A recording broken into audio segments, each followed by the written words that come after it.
Puluhan warga desa terserang diare akut yang diakibatkan oleh bakteri E. coli. Bakteri diduga mencemari beberapa sumber mata air yang dikonsumsi oleh warga. Bahkan beberapa pasien mengeluarkan cacing dari mulut dan hidung sepanjang 15 cm. Dari 17 pasien yang dibawa ke rumah sakit, 2 diantaranya meninggal dunia. Tidak hanya orang dewasa dan remaja, penyakit bernama skabies ini juga mulai menjangkiti anak-anak dan balita.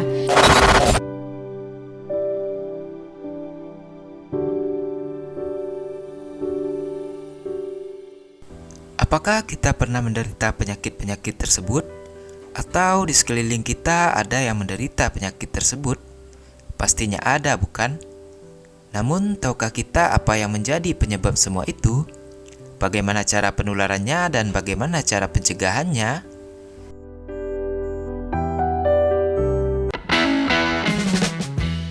Baiklah, bersama saya Rifki Saifa, Sanitarian Puskesmas Kuto Tinggi.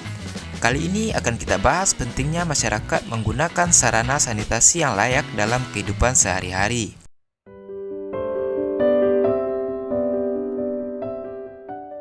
Diare, kecacingan, DBD, malaria, penyakit kulit merupakan penyakit berbasis lingkungan.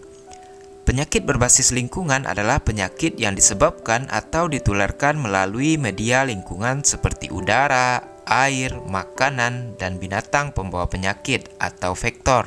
Sebelumnya, mari kita lihat dulu beberapa penyakit yang termasuk penyakit berbasis lingkungan yang dipengaruhi oleh kondisi sarana sanitasi kita. Diare adalah salah satu penyakit yang menjadi penyebab kematian di dunia. Tercatat sekitar 2,5 juta orang meninggal tiap tahun karena diare. Penyakit ini memiliki angka kejadian yang tinggi di negara-negara berkembang seperti Indonesia. Diare didefinisikan sebagai buang air besar yang frekuensinya lebih dari 3 kali sehari dengan konsistensi tinja yang encer, yang mungkin dapat disertai dengan muntah atau tinja yang berdarah. Penyakit ini paling sering dijumpai pada anak balita, terutama pada 3 tahun pertama kehidupan. Penyebab penyakit diare ini adalah infeksi bakteri E. coli yang biasanya terdapat pada tinja atau kotoran manusia. Cara penularan penyakit diare ini, yang pertama karena lalat membawa bakteri dari tinja lalu hinggap di makanan yang akan kita konsumsi. Kemudian, karena air yang akan kita minum mengandung bakteri penyebab diare. Jadi, faktor lingkungan seperti tersedianya air bersih, jamban keluarga, pembuangan sampah, dan pembuangan air limbah sangat berpengaruh dalam kejadian penyakit diare ini. Cacingan adalah penyakit akibat infeksi cacing parasit yang hidup di dalam usus manusia. Cacing yang tinggal di dalam usus tersebut akan bertahan hidup dengan menyerap sari-sari makanan yang masuk ke dalam tubuh. Jika tidak ditangani dengan tepat, cacingan juga dapat menyebabkan kondisi yang lebih serius seperti anemia. Lingkungan yang kotor dan juga makanan yang kurang steril dapat meningkatkan risiko seseorang mengalami cacingan. Terdapat beberapa jenis cacing yang paling umum masuk ke dalam tubuh manusia hingga menyebabkan cacingan, seperti cacing pita, cacing kremi, cacing tambang, dan cacing gelang. Cara penularannya adalah telur cacing masuk ke dalam tubuh melalui makanan yang tidak higienis, atau telur cacing yang menempel pada kuku ikut masuk saat makan karena tidak mencuci tangan dengan baik dan benar sebelum makan. Demam berdarah adalah penyakit yang disebabkan oleh virus dengue yang dibawa oleh nyamuk Aedes aegypti. Dengan gejalanya adalah demam, ruam, nyeri otot, dan sendi. Nyamuk Aedes biasanya aktif dan menggigit manusia pada pagi sampai siang hari dan berkembang biak pada tempat-tempat yang bisa menampung air, seperti bak mandi, kaleng cat bekas, ember, penampungan air hujan, dan lain-lain. Pengelolaan sampah dan sarana penyimpanan air sangat berpengaruh terhadap kejadian penyakit yang sering disebut dengan DBD ini. Itulah beberapa penyakit berbasis lingkungan yang biasa terjadi di sekitar kita apabila tidak menggunakan sarana sanitasi yang layak. Sarana sanitasi yang layak adalah fasilitas sanitasi yang memenuhi syarat kesehatan dalam rangka pencegahan penyakit berbasis lingkungan atau penyakit yang disebabkan oleh media lingkungan. Sekarang kita lihat dulu beberapa potret kondisi sarana sanitasi yang ada saat ini. Kondisi tersebut adalah kondisi sarana sanitasi yang tidak layak dan sangat berisiko menyebabkan terjadinya penyakit berbasis lingkungan. Dalam rangka pencegahan penyakit berbasis lingkungan tersebut, berikut adalah kondisi sarana sanitasi yang layak yang sesuai dengan persyaratan.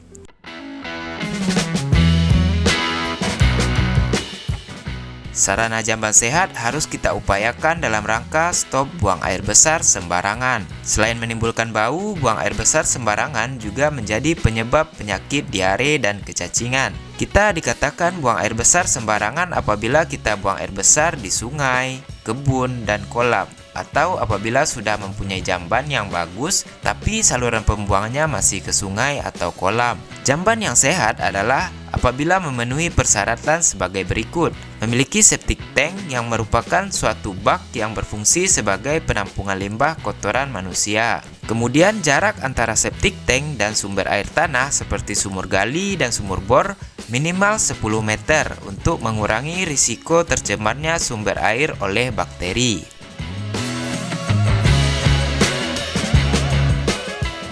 CTPS merupakan perilaku cuci tangan dengan menggunakan sabun dan air bersih yang mengalir. Kriteria utama sarana cuci tangan pakai sabun adalah air bersih yang mengalir dan sabun yang seharusnya sudah ada di rumah kita masing-masing.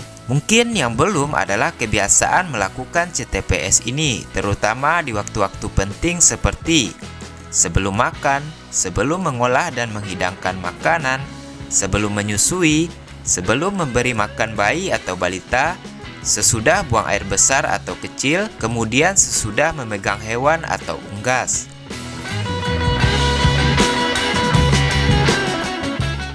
Sarana air bersih yang kita gunakan dalam kehidupan sehari-hari harus kita lakukan upaya pengelolaan mulai dari sumber air, proses penyimpanan, hingga dikonsumsi. Sumber air bersih dapat beragam seperti sumur gali, PDAM, pam simas, dan penampungan air hujan.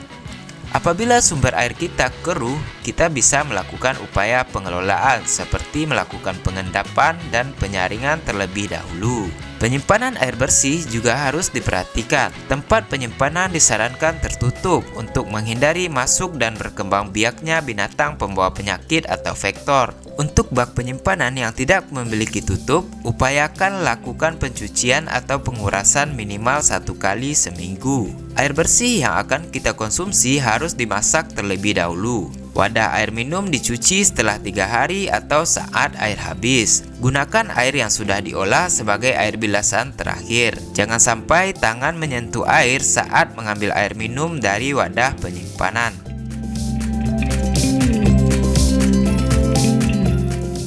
Menurut jenisnya, sampah terbagi kepada sampah organik dan sampah anorganik. Tempat sampah organik dan anorganik harus dipisah untuk memudahkan pengolahannya. Tempat sampah harus tertutup dan tidak boleh berada di dalam rumah lebih dari 24 jam. Ada 3 prinsip dalam pengelolaan sampah yang dikenal dengan 3R, yaitu yang pertama, reduce atau mengurangi penggunaan. Contohnya adalah mengurangi penggunaan kantong plastik dan mengutamakan membeli produk yang berwadah dan dapat diisi ulang. Yang kedua yaitu reuse atau menggunakan kembali, seperti dengan membawa kantong belanja dari rumah setiap kali mau berbelanja ke pasar. Yang ketiga, recycle atau mendaur ulang. Sampah organik dapat dimanfaatkan kembali sebagai pupuk kompos. Kemudian sampah anorganik dapat didaur ulang sesuai kreativitas kita masing-masing, seperti gambar-gambar berikut ini.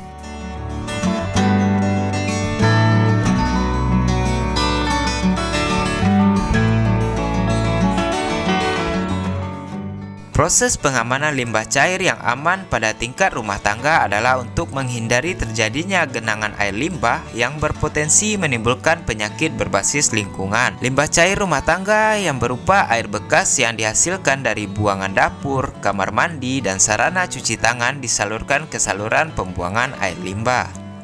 Prinsip pengamanan limbah cair rumah tangga adalah air limbah kamar mandi dan dapur tidak boleh bercampur dengan air dari jamban.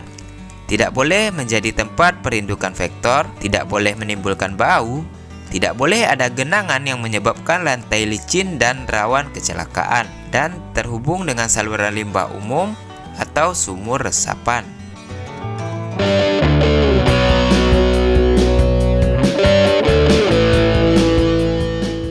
Sarana sanitasi yang layak sangat penting bukan dalam rangka pencegahan penyakit berbasis lingkungan.